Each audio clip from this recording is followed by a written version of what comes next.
ಸದ್ವಾತಾಗಮ ಪೋಷಿತ ಅಂದ್ರೆ ವಾತ ಅಂದ್ರೆ ಗಾಳಿ, ಗಾಳಿ ಅಂದ್ರೆ ನಮ್ಮ ವಾಯುದೇವರು ಅಂತ ಅರ್ಥ.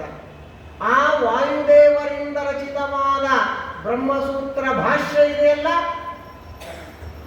ಆ ಭಾಷ್ಯದಿಂದ ಪೋಷಿತವಾದ ಬ್ರಹ್ಮಸೂತ್ರಗಳೆಂಬ ವಾಸುಕಿ ಅನ್ನುವ ಹಗ್ಗ ಇದ್ದರೆ ಸರಿಯಾಗಿ ಮತನವನ್ನು ಮಾಡಲಿಕ್ಕೆ ಬರ್ತದೆ, ಸರಿಯಾದ ಜ್ಞಾನಾಮೃತ ಅಂತಕ್ಕಂಥದ್ದು ಬರಲಿಕ್ಕೆ ಸಾಧ್ಯ.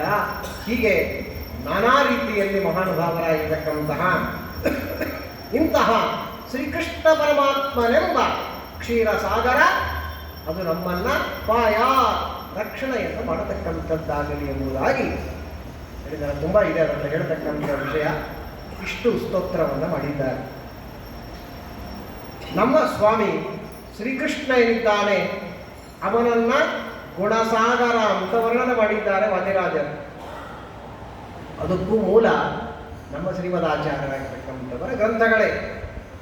ಜಯತ್ಯ ಸಂಖ್ಯೋರು ಬಲಾಂಬೂರು ಗುಣೋಚ್ಚರತ್ನಾಕರ ಆತ್ಮವೈಭವ ಸದಾ ಸದಾತ್ಮಜ್ಞನಧೀವಿರಾಪ್ಯ ಕೃಷ್ಣಾವತಾರೋ ಹರಿರೇಕಸಾಗರ.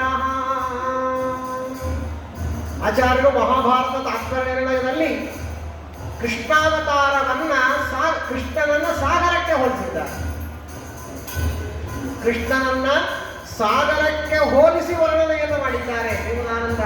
ಅದನ್ನೇ ತಲೆಗಿಟ್ಟುಕೊಂಡು ವಾದಿರಾಜ ತೀರ್ಥರು ಕೃಷ್ಣನೆಂಬ ಸಾಗರ, ಕೃಷ್ಣನೆಂಬ ಕ್ಷೀರಸಾಗರ ಎಂಬುದಾಗಿಯೇ ವಾದಿರಾಜ ತೀರ್ಥ ಶ್ರೀಪಾದಂಗಳವರು ಇಲ್ಲಿ ತೆಗೆದುಕೊಂಡಿದ್ದಾರೆ.